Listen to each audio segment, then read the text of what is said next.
en esta mañana en gran manera. Son la hora bastante rápido.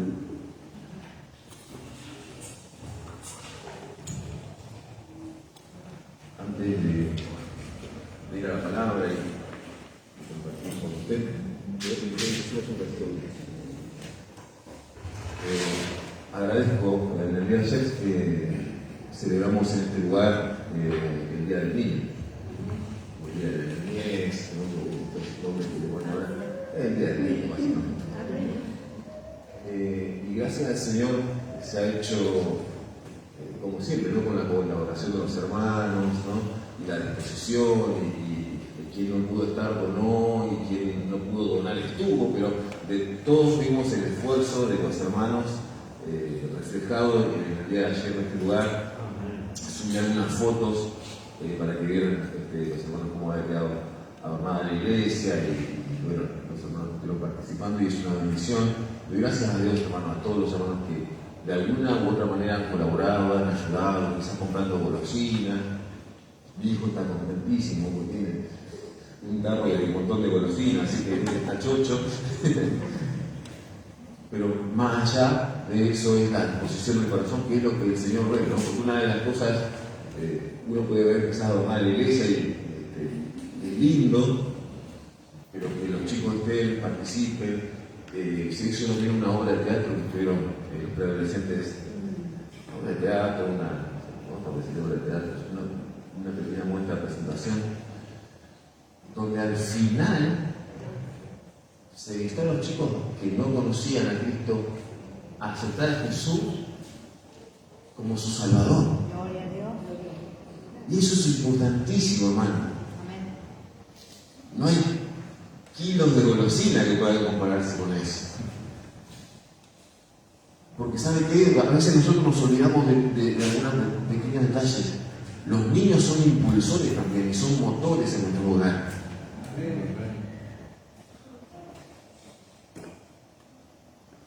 Jesús tiene una palabra para referirse a los niños que dicen: de la boca de los niños, de los que maman, fundaste la.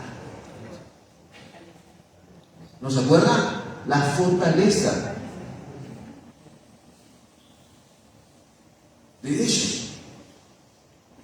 Más allá de que conocemos que de los tales es el reino de los cielos, no. Dice: de la boca de los niños, de los que maman, fundaste la fortaleza. Hay un motor, un impulso que los niños generan en los hogares. Y si hay papás que no son cristianos, a través de ese niño que comenzó a venir a la escuela dominical, ese papá, esa mamá que no conoce a Cristo puede acercarse a los pies de Jesucristo. Y eso es una bendición, hermano. Gloria a Dios, amén. Y a veces no valoramos, a veces no pensamos que bueno, son niños, no pasa nada, vamos a que se entretengan. No, es más que un entretenimiento y es más que una golosina, por eso lo hacemos. Gloria a Dios. Porque conocemos el poder de Dios a través de esos niños. No, mi hermano, Jesús decía: dejar a los niños venir a mí, no se les impidáis. No dice malo, es palabra de Dios.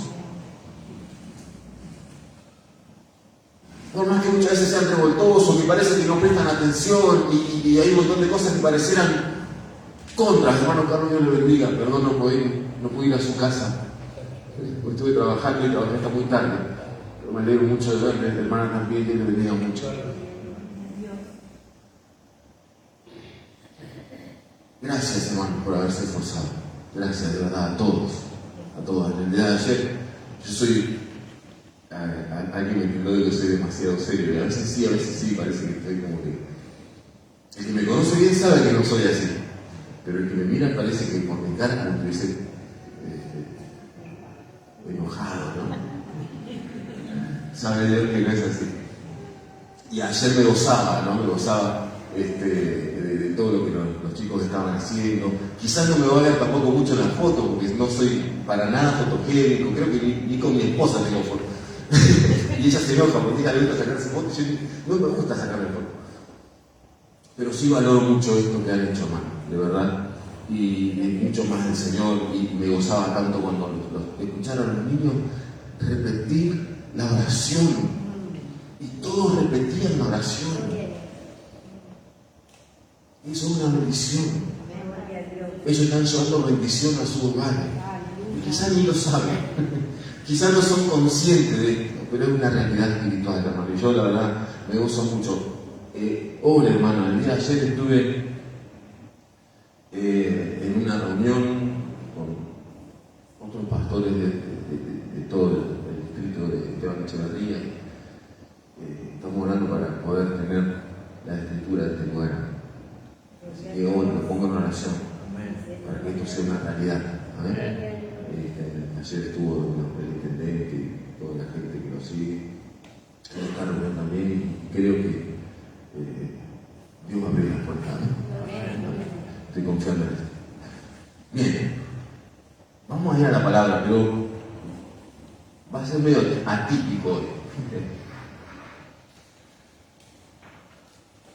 Va a haber palabra de Dios, eso está descartado, pero no de una manera convencional. El día miércoles, que estuvo el miércoles, habrá visto que Gonzalo presentó unas diapositivas y dije, me sacó la idea, porque yo tenía algunas cosas gráficas así como para mostrar, y a veces me gusta que puedan ver más que escuchar, ¿no? Entonces que puedan ver, a veces queda más clarificado, ¿no? Y Gonzalo el día miércoles presentó algunas cuestiones acerca de numéricas, ¿no? De cosas que están pasando y que son reales, ¿no? Y de cómo el enemigo, ¿no? Cumpliendo aquella palabra de Mateo capítulo 24, Lucas 19, donde podemos ver la escatología de Jesús. ¿Saben qué es escatología? Escatología viene de la palabra escatos y logía. Escatos es últimos y logía es estudio. Entonces, la escatología estudia los últimos tiempos o los tiempos finales.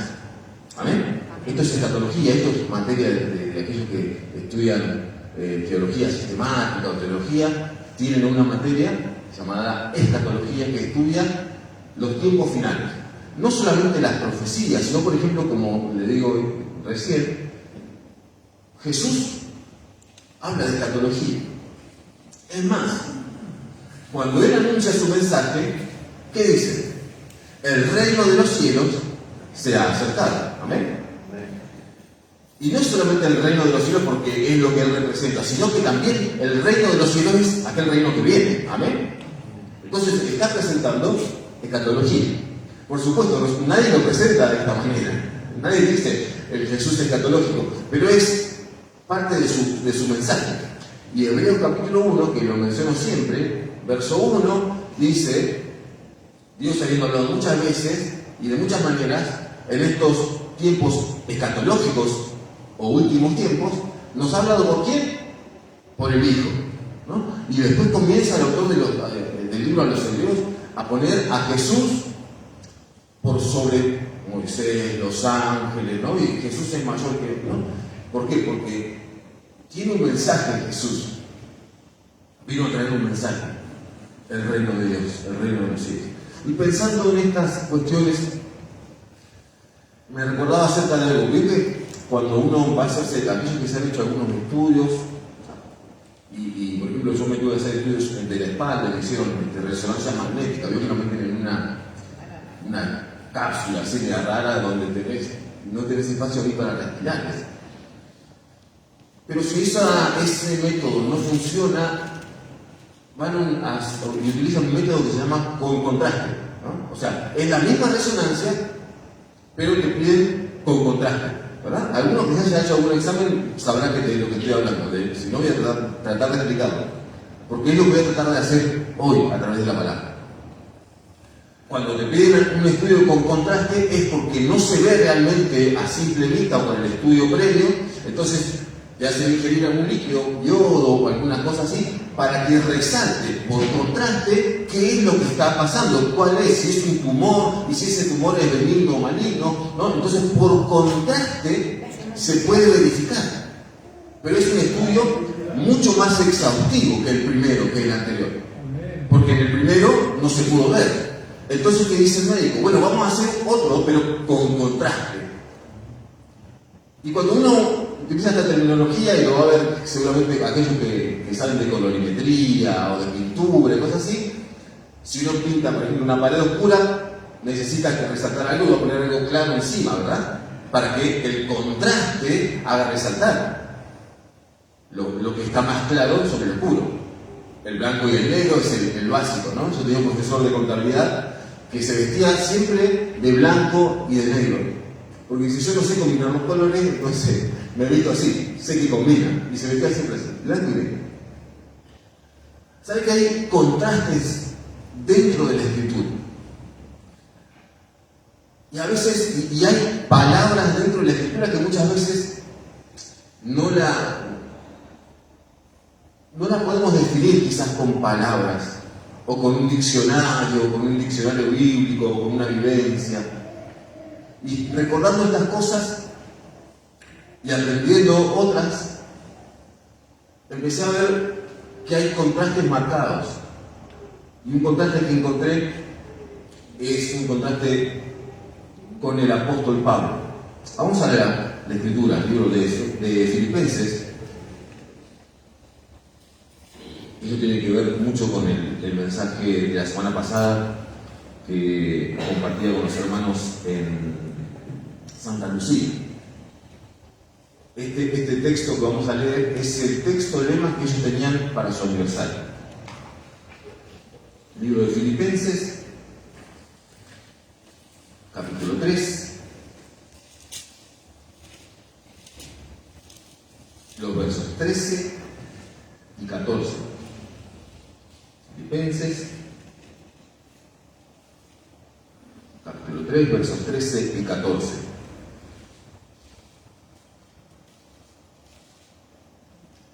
Dice así la palabra del Señor, ¿todos encontraron? Amén. Amén. Hermanos, yo mismo no pretendo haberlo ya alcanzado, pero una cosa hago, olvidando ciertamente lo que queda atrás y extendiéndome a lo que está adelante, prosigo a la meta, al premio del supremo llamamiento de Dios en Cristo Jesús. Amén.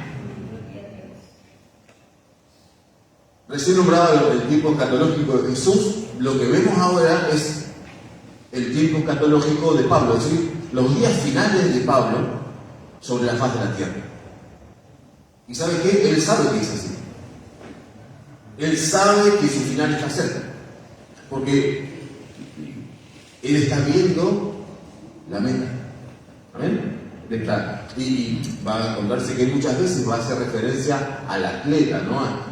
Y cómo corre el atleta, ¿no? Para alcanzar la meta o el objetivo. Entonces él está escribiendo esta carta y está viendo la meta, es decir, su propio final, el final de sus días. Y estuve para contrastarlo, y ahora lo vamos a unir. Hay un hombre llamado Mozart, seguramente lo habrá escuchado nombrar, un genio de la música.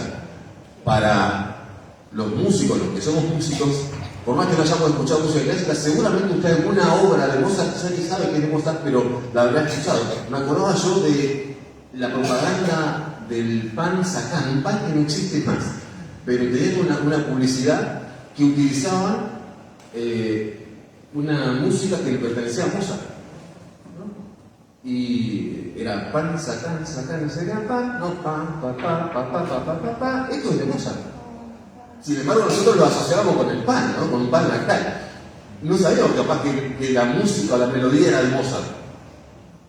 O capaz que alguien sí, perdónenme si lo sabía, pero no lo asociábamos quizás con Mozart, pero estaba ahí. ¿Por qué es tan nombrado? ¿Por qué por más que no escuchemos su música es tan nombrado? Porque era un prodigio.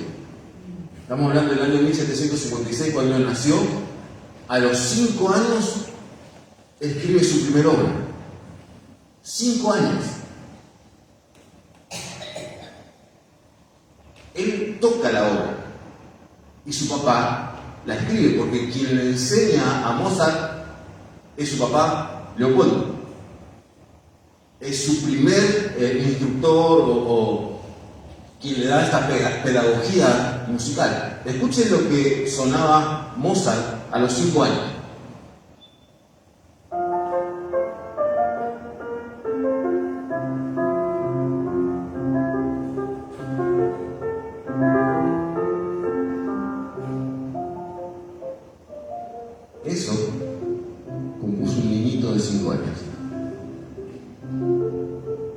muy especial.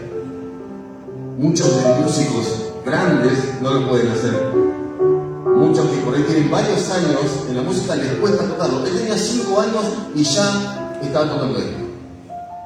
A los 6 tocaba algo así. Es la primera composición musical grande de Mozart.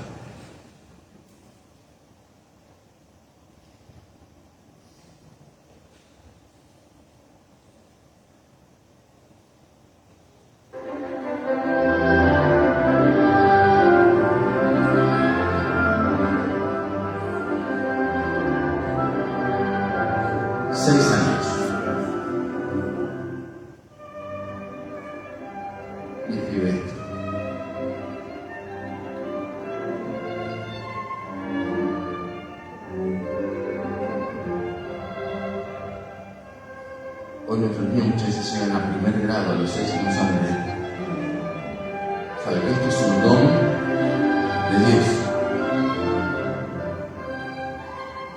¿Recuerdan cuando hablábamos de la diferencia entre don y talento? Esto es un don, 6 años. Y ya podía componer, no solamente en el piano, sino que ya podía distribuir, como escuchamos recién, toda la orquestación para violines, chelos, violas. Un niño de 6 años, con un don de parte de Dios. La historia va a decir que este niño crece, toca ante reyes, está en auge, está en boca de todos. Todo el mundo habla de este niño prodigio. Y su hermana, porque no podemos olvidar a su hermana, que por el machismo de la época es dejada de lado. Entonces el padre de Mozart era muy exigente, lo lleva a él solo después, ¿no? Con este me salvo, ¿no? Como muchas veces piensan algunos, ¿no? Tener un nene con un talento para algún deporte o con un talento para cantar, ¿no? Con este me salvé. Bueno, el papá de Mozart pensaba lo mismo. Cuando tiene 20 años, Mozart se va junto con su madre a París. Y no le va muy bien, tiene trabajos muy esporádicos. Está en París con su madre y tiene que ir pasando de lugares, hoteles muy feos, hasta que en uno de esos días la mamá se enferma y a los pocos días muere. Mozart tarda 2 días para escribirle una carta a su padre, porque Mozart es austríaco. Su padre queda en Austria y le envía una carta 2 días más tarde a su papá para contarle. Tarda 2 días en ¿cómo le digo? ¿Cómo le digo a mi papá que mi mamá murió?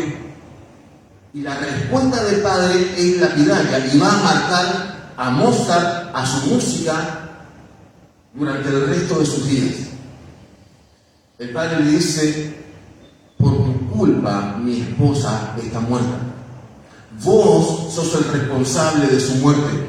Y esto lo vas a llevar con vos el resto de tus días. Y sé que muchos de los que están acá, muchas veces o en algún momento han recibido algunas respuestas lapidarias como esta: no servís para nada. No te puedo decir que hagas nada porque nada haces bien. Cada vez que empezás algo no lo terminás porque sos un inútil. Y eso va marcando, porque no lo dice cualquiera, lo dice alguien que te conoce. Y eso es un peso, una mochila. Mozart comienza a cargar con esa mochila y sabe que él sigue escribiendo. A los 27 años, 7 años después de la muerte de su madre, escribe: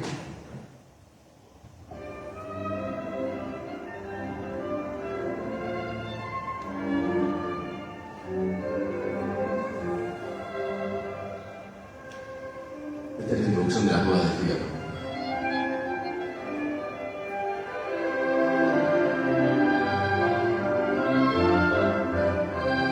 Paso luego escuchar un poquito de música clásica.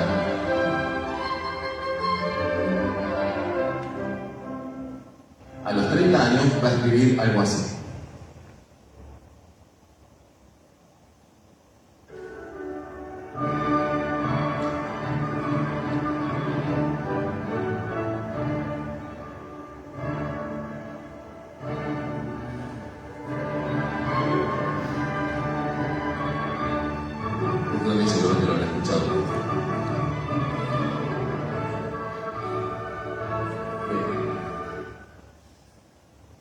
hay una evolución en el musical. Los que analizan obras y piezas musicales ven una evolución tremenda. Él utiliza recursos que nadie antes había utilizado y es admirado por muchos y odiado por Salieri, ¿no? Hay una película que habla acerca de esto, ¿no? Y lo enfatiza demasiado para el gusto, pero Salieri es otro compositor que está varios escalones debajo de Mozart, pero que hay una competencia interna allí. Ahora, Mozart transcurre su vida escribiendo, y usted escucha la música, y al escuchar la música hay como un tono alegre, ¿verdad? Como un tono festivo. Y hemos escuchado solamente 4 piezas de 626, tremendo.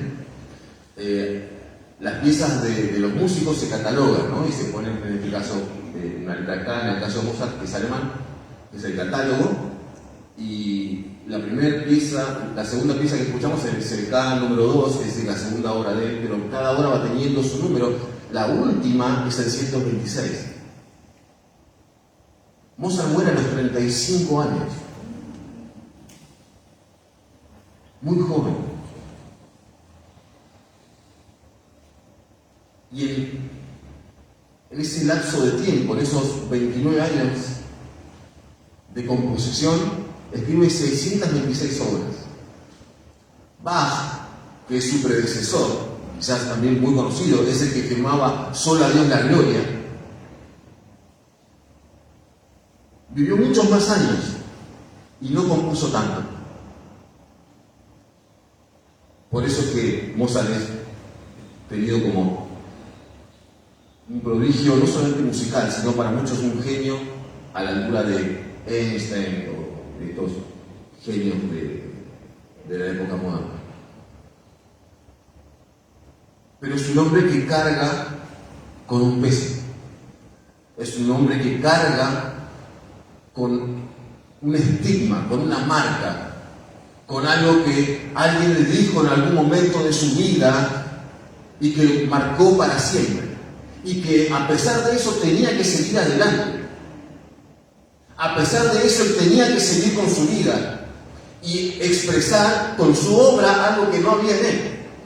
Porque dentro de la música tenemos tonos que son alegres, como los que escuchamos recién, pero también hay tonos que se llaman menores, que son como más oscuros, ¿no?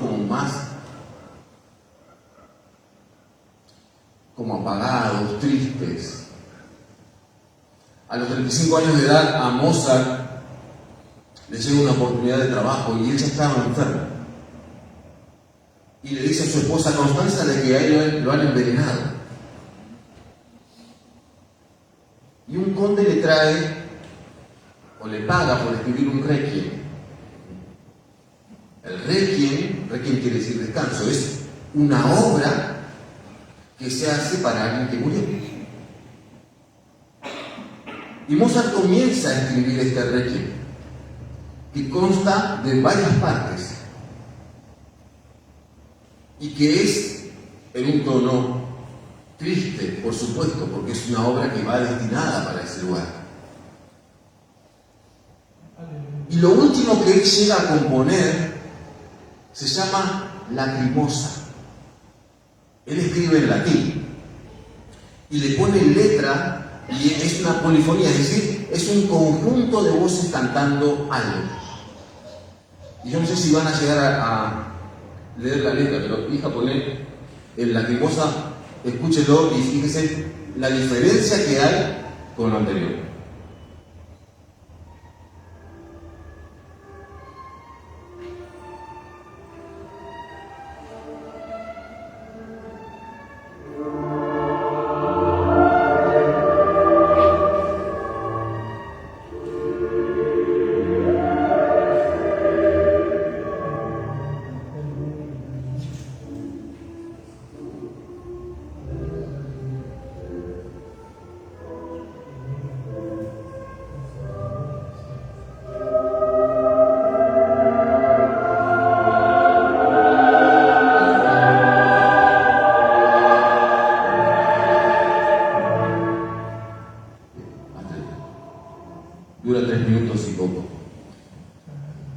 ¿Notó la diferencia?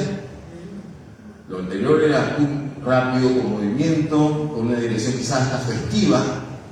Esto es totalmente lo contrario. ¿Sabe lo que dice la letra?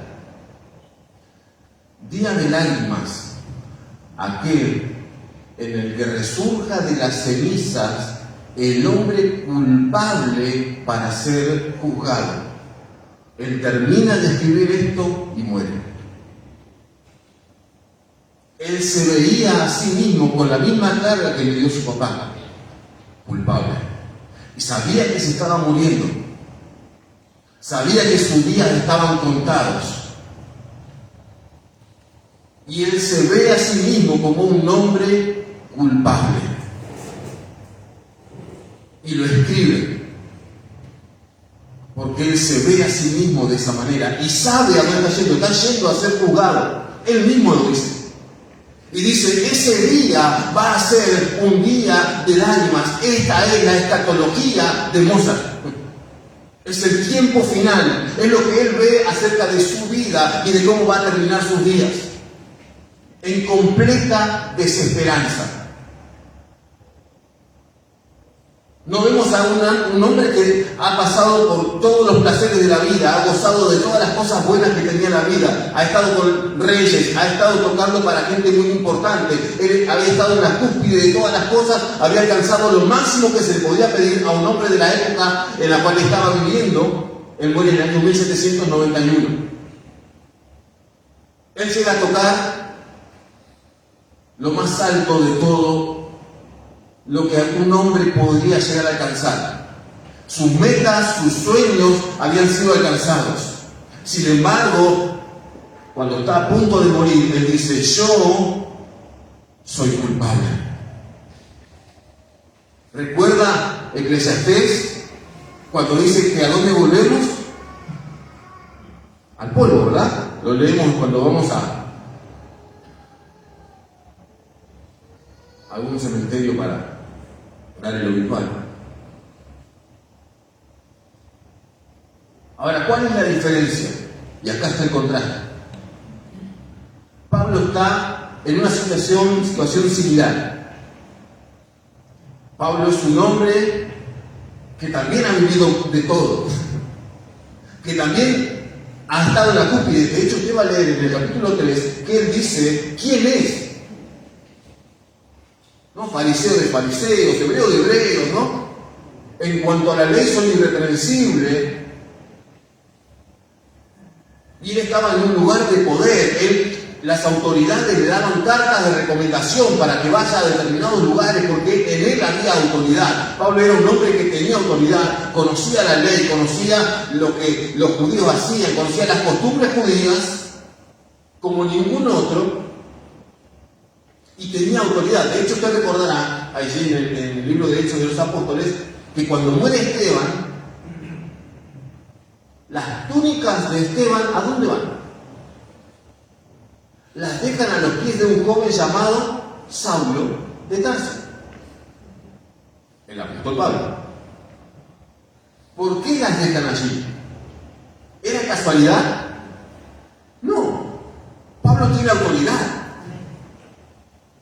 Y hay un hombre que está muriendo y muere apedreado. Y que dice que ve los cielos abiertos. Y luego de que muere le sacan la ropa y se la ponen a los pies. No se la ponen a los pies delante de cualquiera. A los pies del apóstol Pablo. En ese entonces Saulo de Tarso. Ese hombre que tenía autoridad, que estaba investido de autoridad y de poder, dice, yo tengo todas las cosas como pérdida para ganar a Cristo. Cuando leemos la carta que él escribe a los filipenses, él está preso. Él está encarcelado. Según los historiadores, puede ser que en Roma. Aproximadamente año 62 después de Cristo. Él está encarcelado. Escribe 4 cartas desde la prisión. La primera carta, una de las cartas, es a Filemón, que en algún momento la veíamos. Otra de las cartas, Colosenses. Otra de las cartas, Efesios. y usted va a poner en contraste las dos cartas, de Efesios y Colosenses, y va a encontrar que hay puntos en común. Muchos puntos en común. Y luego la carta a los Filipenses. Yo les decía el jueves a las hermanas cuando estamos estudiando la Biblia, en el discipulado, que la carta a los Filipenses es distinta a los demás, en muchos aspectos, pero particularmente en este. Usted va a encontrar que Pablo se presenta, ¿no? Cada vez que va a escribir una carta, por supuesto, uno se presenta. Sé que ahora ya no se escriben más cartas, pero en mi época yo llegué a escribir algunas cartas. Bueno, cuando estaba de novio, sobre todo, que me hacía el romántico, escribía cartas. Y mi esposa no se entera. Porque ella no escribía ninguna. Pero escribía cartas. Y uno se presenta, ¿no? En el caso de Pablo escribe y se presenta. Y generalmente Pablo dice, yo, Pablo, siervo de Dios y apóstol de Jesucristo, ¿verdad? Él se presenta como apóstol y a los Gálatas, cuando le escribe a los Gálatas, tiene que defender su posición. Dice, no de hombres, ni puesto por hombres. ¿Recuerdan? Gálatas 1, la salutación de Pablo es así. Es decir, tiene que defender que él es un apóstol y un siervo de Jesucristo. Ahora, cuando le escribe a los Filipenses, si usted lo puede leer allí, capítulo 1, verso 1 en adelante, él no se presenta, no tiene nada que defender porque a quien les está escribiendo son amigos. Y va a encontrar, creo que en el verso 14 o en el 18, que 1.18, que le dice, yo los amo. Y lo va a repetir varias veces. ¿Por qué los ama? Y él dice por qué también. Porque le dieron a Epafrodito y Epafrodito le abasteció y le llevó cosas, ¿no? Y estuvo allí cuando él estaba en la prisión, vino Epafrodito y le trajo sustento. Entonces el apóstol Pablo está agradecido por esto. Y luego dice que Epafrodito se enferma. Y se enferma de muerte. Y Pablo dice, no lo voy a retener, anda de vuelta con ellos. Y lo envía de vuelta otra vez. Y está agradecido Pablo y le dice, ustedes, yo los amo a ustedes. Y si usted recuerda la carta, cómo comienza la experiencia de Pablo en Filipo, va a encontrarse allí en el capítulo 16, de Hechos de los Apóstoles, que es el segundo viaje misionero de Pablo, que Pablo no tenía deseos de ir a este lugar, o no pasaba por su cabeza ir a este lugar. Pablo no quería ir a Filipo o a Macedonia. Pablo tenía otros deseos. Y el Espíritu Santo dice que lo contenía.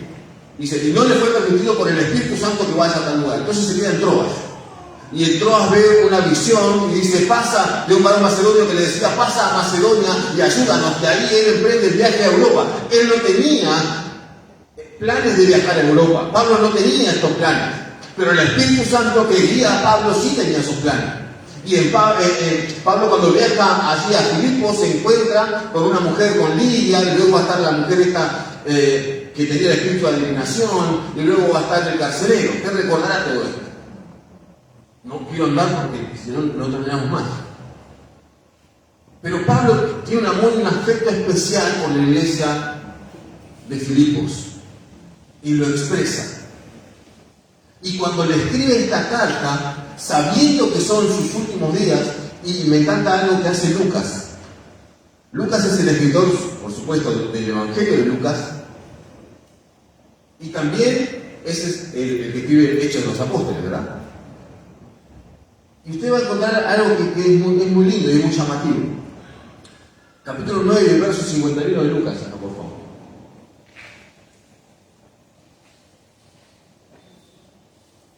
No es 51. Bueno, lo confirmo.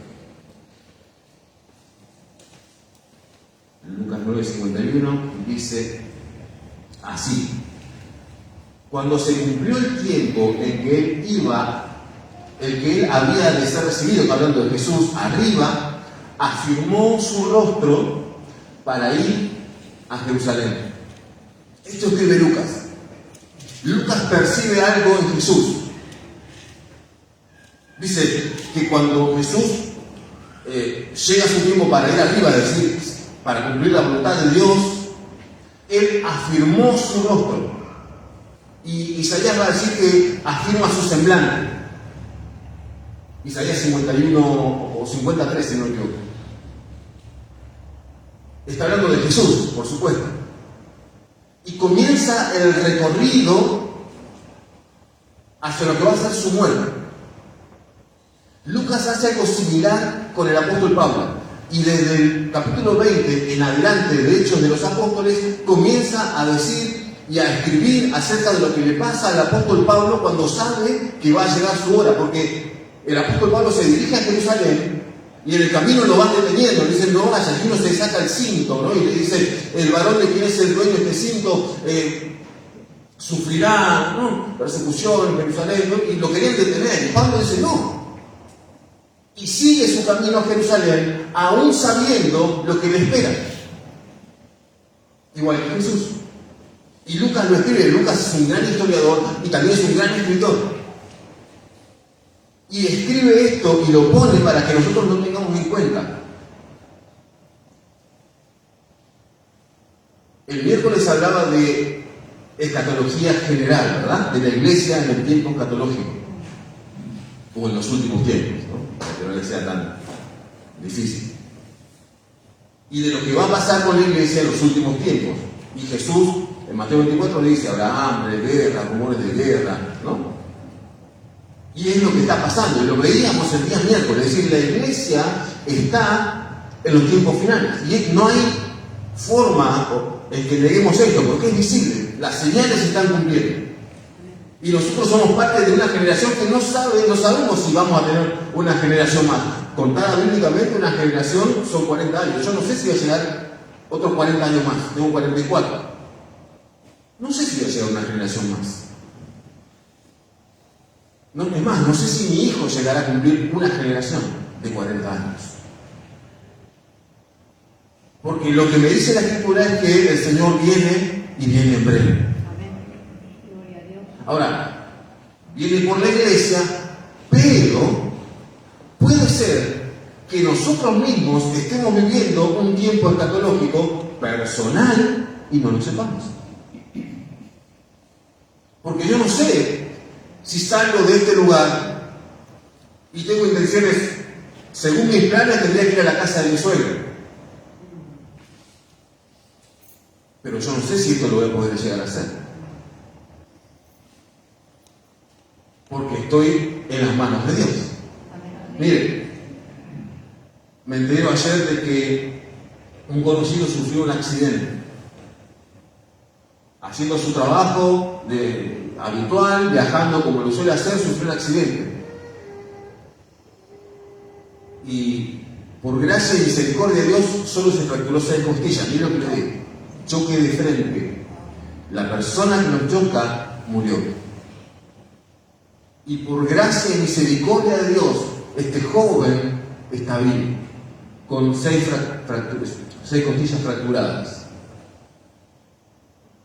Y me contaba el pastor de este joven que le manda un mensaje y solo puso orar por mí. Y luego le mandó la foto de cómo había quedado la camioneta. Y él estaba en el hospital.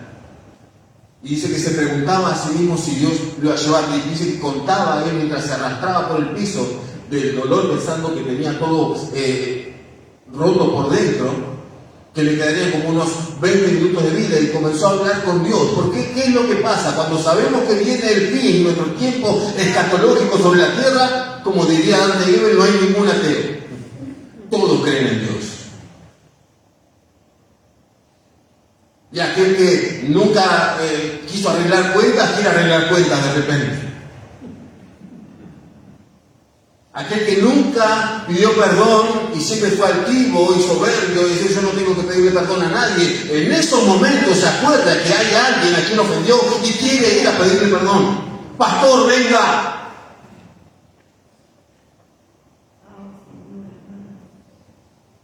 Yo no sé cuánto tiempo me da el Señor aquí de vida, pero mientras me dé el tiempo de vida que Él quiera darme, deseo hacer su voluntad. Pablo está en los últimos tiempos de su vida. Y en vez de sumergirse en la culpa, en lo que podía haber sido y no fue,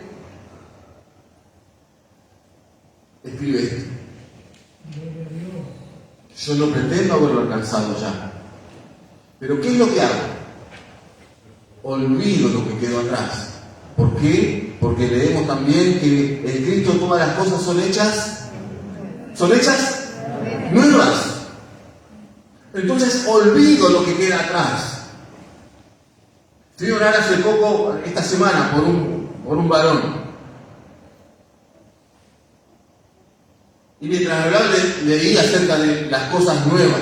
Las cosas viejas pasaron, y aquí Dios hace todas nuevas. Le digo, si tenés que pedir perdón, pedí perdón. Si tenés que arreglar tu vida, para que las cosas sean hechas nuevas. Dios te está dando la oportunidad para que lo hagas.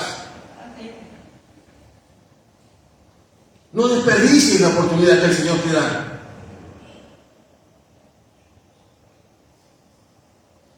Olvidando lo que queda atrás. ¿Sabes qué? Porque muchas veces lo tenemos adelante. Lo tenemos tan presente. No lo puedo olvidar, no me lo puedo sacar de la cabeza. Pablo dice, tengo algo más importante allá adelante. Allá adelante yo veo la meta del supremo llamamiento. Si yo miro para adelante, estoy viendo que alguien me está esperando con brazos abiertos. No me importa lo que queda atrás. No me importa si alguien me ofendió. No me importa si alguien me trató mal.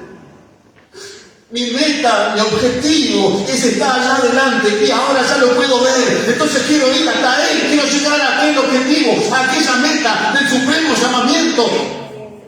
Quiero ir hacia allá. Me olvido de lo que está atrás. Y me extiendo, es decir, hago un esfuerzo para lograr lo que está adelante. Pablo tiene 3 expresiones maravillosas. Y va a hablar de la fe, de la esperanza, del amor, ¿verdad? Y lo hace en varias oportunidades. La más conocida quizás es aquel verso final del capítulo 13 de Primera de Corintios, ¿no? Que dicen que ahora permanecen la fe, la esperanza y el amor, pero el mayor de estos es el amor, ¿verdad? Si yo le pidiese a usted que defina fe, seguramente vamos a encontrar todos Hebreos capítulo 11, ¿amén? ¿No? Y en Hebreos capítulo 11 es pues la fe, la certeza de lo que se espera y la convicción de lo que no se ve, ¿amén? No es una definición, porque la Biblia no es un diccionario, es una afirmación. Esto es así. No es una definición de diccionario. ¿Se entiende la diferencia? Porque a veces pensamos que es una definición. No es una definición, es una afirmación de Dios. Dios dice que eso es la fe, punto. Y es fácil encontrarla. Sabemos entonces definir fe o decir, sabemos lo que implica la fe, ¿no? Confiar en Dios, confiar en sus promesas, ¿no? Tener la certeza de que por más que no lo veo, Él está ahí. Tener la certeza de que, como dijo Jesús, yo estoy con vosotros todos los días hasta el fin del mundo, por más que yo no vea a Jesús a mi lado, por la fe sé que está conmigo. Y si Él dijo que recibiríamos poder cuando haya venido sobre nosotros el Espíritu Santo y seríamos testigos, yo no veo el Espíritu Santo, pero por la fe creo que recibo ese poder.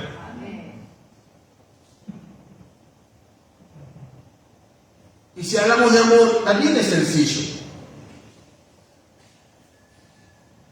Dios es amor, y eso es una realidad. Y lo vamos a encontrar en 1 de Juan, 2 de Juan, 3 de Juan. Juan es un especialista en hablar acerca del amor. ¿Por qué? Porque él lo vivió en carne propia. Jesús se muestra a Juan y se manifiesta a Juan de una manera tal que Juan es llamado el discípulo amado. ¿Recuerdan? Y cuando están allí los 12 juntamente con Jesús, quien está recostado sobre el pecho de Jesús, ¿quién es? Juan. Ninguno de los otros. Quizás yo creo que todos querrían haberlo hecho, ¿verdad? ¿Quién no quisiera estar allí? El único que se animó, el único que tuvo el coraje, fue Juan. Amaba a Jesús. Y iba a hablar muchísimo acerca del amor de Dios. El amor ágape. 1 Corintios capítulo 13 tenemos qué es lo que implica, o sea, cómo acciono yo, de qué manera yo manifiesto el amor de Dios. Pablo comienza diciendo, si yo hablase en lenguas humanas y angélicas y no tengo amor, vengo a ser como un símbolo que no retiene, ¿no? Y comienza a dar las características una tras otra del verdadero amor. Entonces me es fácil distinguir o saber qué implica tener amor. Ahora, ¿y la esperanza? La Biblia no especifica y no tiene muchos ejemplos en los cuales uno pueda decir, bueno, esto es lo que significa la esperanza. Pero me gustó mucho un versículo que se encuentra en Hebreos, capítulo 11 y el verso 13. El pastor Dalmacio Sanabria diría que esta es la galería de la fe de la Biblia. 11:13 de Hebreos.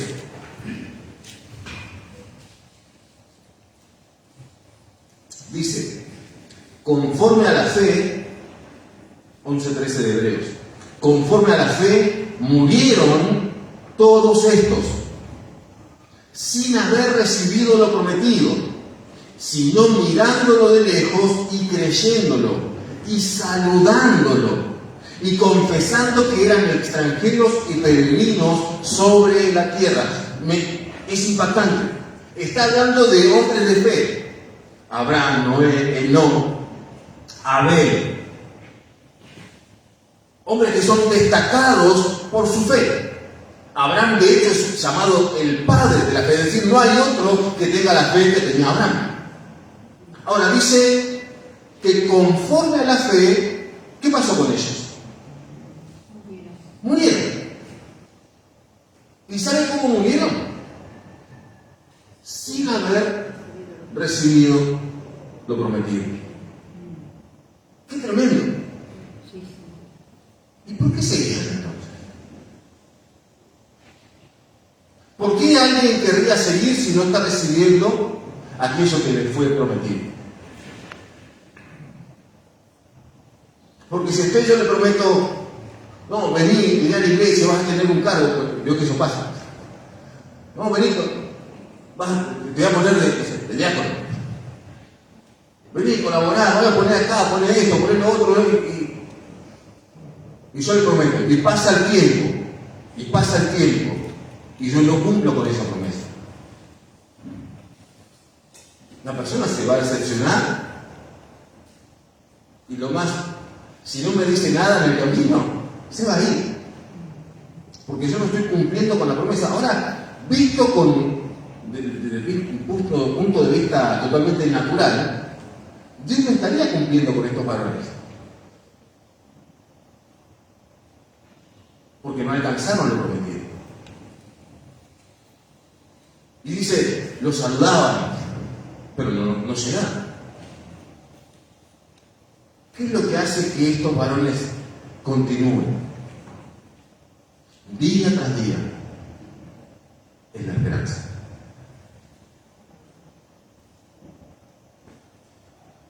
Una contracción de la palabra esperanza, que lo puede definir bastante bien, es esperar con confianza. Entonces, si yo espero confiando, eso me mantiene.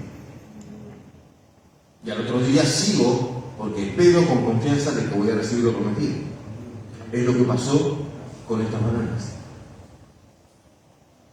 ¿Saben que muchas veces, nosotros nos decepcionamos porque no recibimos lo que creemos que merecemos, o lo que creemos que merecemos ya?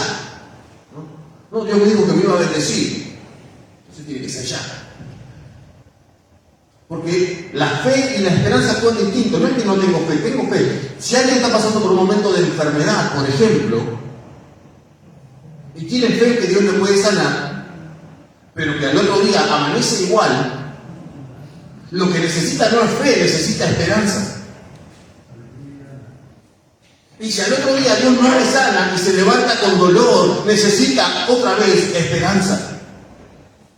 Y si pasa un año y Dios todavía no le sana, no es que Dios no puede, yo tengo fe que Dios lo puede hacer, el tema es que no tengo que perder la esperanza de que Él lo va a hacer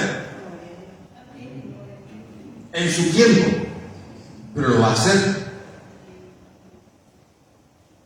¿Cuál es la diferencia entre Mozart y Pablo? Mozart muere en completa desesperanza, él se ve como alguien culpable y que va a llegar a ser juzgado y que ya está designado como culpable. ¡Pum! No hay oportunidad de redención para él. Y él mismo sabe que no es así. Él mismo sabe que es así, perdón. Él sabe que ya no hay más oportunidades. Él se está muriendo, de hecho muere y termina de escribir esta frase y murió.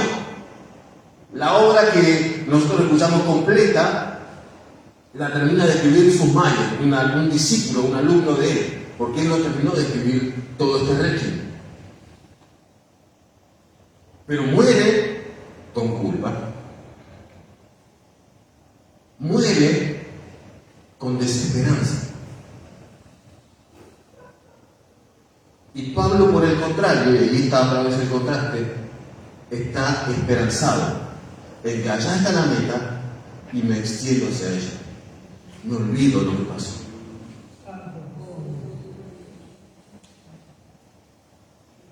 Porque para poder llegar a un lugar a donde usted está hoy, seguramente pasó por mucho. Y habrá tenido seguramente muchas decepciones. Y habrá tenido mucha gente que le dijo que iba a hacer algo que después no hizo. Y seguramente se habrá encontrado con gente que dijo que le iba a ayudar y después no fue de ayuda. O gente en la cual usted confió y después terminó decepcionándolo. Y usted tuvo que seguir esperanzado hacia adelante. Pero muchas veces seguimos adelante, pero recordando aquello que vivimos. Pablo dice, yo me olvido de aquello. Yo me olvido. No lo tengo ya más en la mente. ¿Por qué? Porque lo que estoy viendo es mucho más importante que aquello que pasó. ¿Puede vivir de esta manera? ¿No es mejor? ¿No es mejor vivir esperanzado? Gloria a Dios.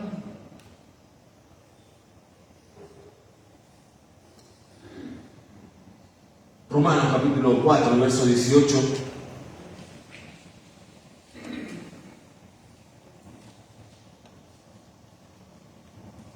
Habla de Abraham. Y dice, él creyó en esperanza contra esperanza para llegar a ser padre de muchas gentes. Es decir, la promesa que Dios le había hecho. Conforme a lo que se le había dicho, y acá está, así será tu descendencia. ¿Qué estaba mirando Abraham? ¿Lo que pasó o lo que venía por delante? ¿Y cómo confió? ¿En esperanza contra esperanza? O, como diría la Biblia, el lenguaje actual, la Reina Valera contemporánea dice, contra toda esperanza, Abraham creyó. Y la Biblia de Dios habla hoy, va a decir, aunque no había esperanza, no, cuando no había ninguna esperanza, Abraham creyó. Entonces, si yo tengo esperanza, miro lo que está delante, pero si no hay esperanza, aún así miro hacia adelante creyendo que Dios lo va a hacer. Y ahí recurrimos a la fe. En esperanza contra esperanza, o contra toda esperanza, o cuando no hay esperanza. Soy un testigo y un resultado de que cuando no había esperanza, Dios puso sus ojos sobre mi vida. Cuando yo estaba a punto de morir, allí en mi temprana edad, primeros ni siquiera meses de vida, segundos de vida, contra todo pronóstico, contra toda esperanza, Dios puso su mano. Cuando los médicos le dijeron a mis padres, bueno, no hay solución para él, ya no hay nada más que hacer, el Señor allí puso su mano. Contra toda esperanza, o cuando no había más esperanza. Iglesia, El contraste de esta mañana es para que usted pueda tener esperanza. Amén. Gloria a Dios.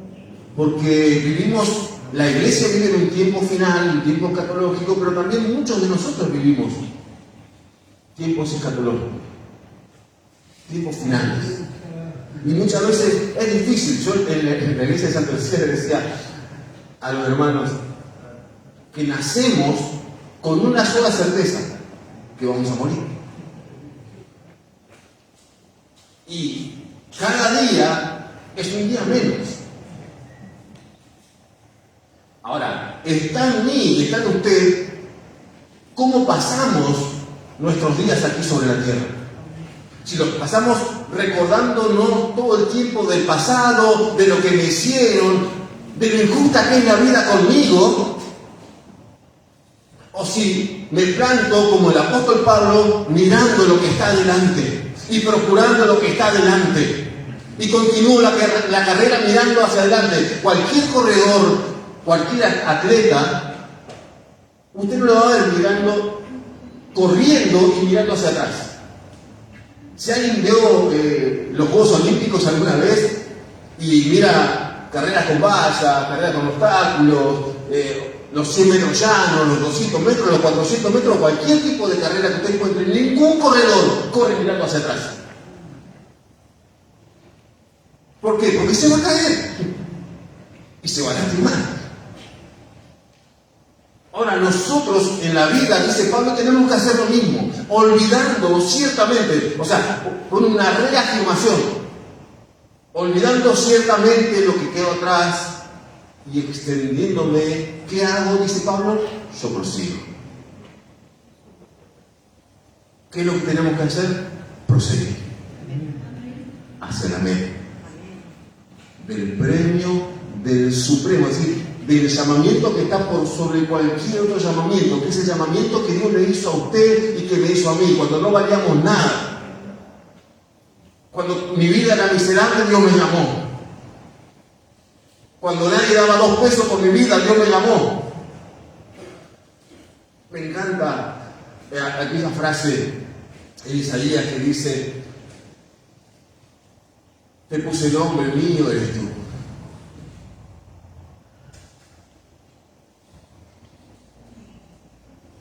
Somos de Él, hermano.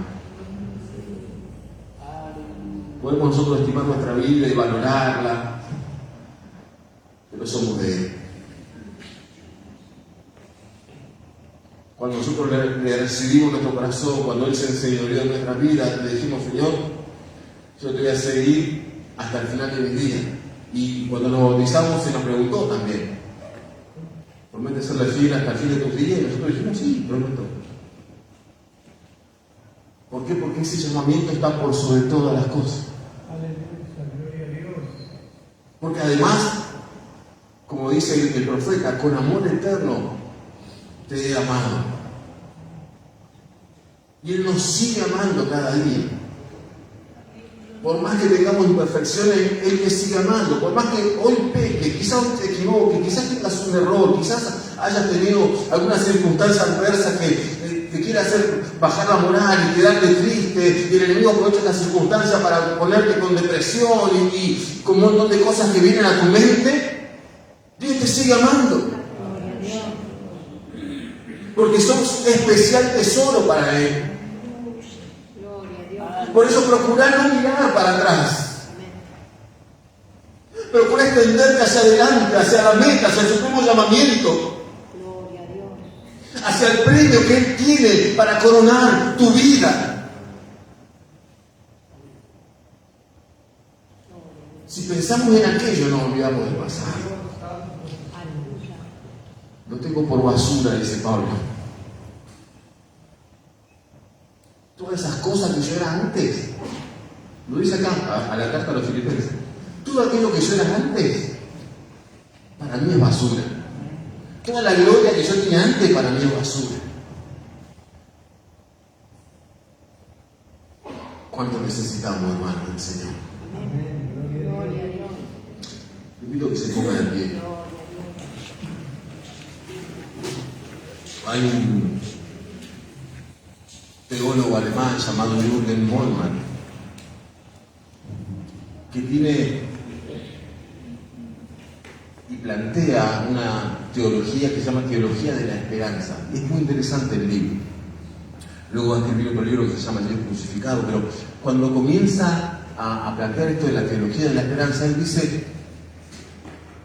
nuestra fe, la fe cristiana, la fe que usted y yo compartimos, es una fe escatológica, dice él. ¿Por qué? Porque creemos esperanzados en aquello que aún no hemos visto venir, que es el reino de los cielos. Y avanzamos y caminamos cada día de nuestra vida esperando cielo nuevo y tierra nueva. Aleluya, bendito sea el nombre del Señor. Ese es el fundamento de nuestra esperanza. Porque todo esto que vemos va a pasar. Y el apóstol Pedro va a dar una descripción tremenda de cómo esto va a pasar. No lo vamos a ¿no? Pero fuego, azufre, ¿no? Y tiene una descripción tremenda acerca de cómo él ve este suceso. Pero Moltmann dice: nuestra fe, la fe que compartimos, es escatológica, porque nosotros caminamos día a día creyendo en que Cristo viene. Y viene por mí, y viene por usted. Entonces, ¿qué tenemos que hacer? Lo repito una vez más: olvídese de lo que está atrás. El pasado, lo feo, las cosas que le hicieron.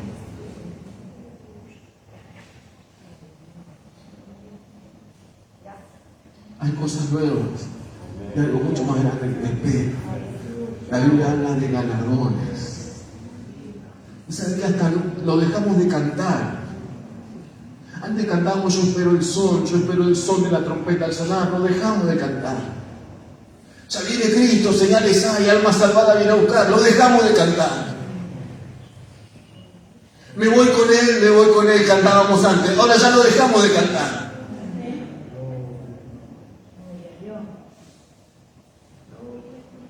Pero que lo hayamos dejado de cantar no significa que esto no sea cierto. Antes nos decían locos porque cantábamos estas cosas. Ahora ya no nos dicen más locos. ¿Sabes por qué? Porque ya dejamos de cantar esto. Nadie se asombra de ver a alguien que va a la iglesia y que no tenga una Biblia debajo del brazo. Es más, ya es difícil distinguir a alguien que es cristiano y a alguien que no. Y cada vez está siendo más difícil todavía. Uno de los problemas es nuestra himnología. ¿Por qué se nos quedaba incorporado esto? Porque lo cantábamos.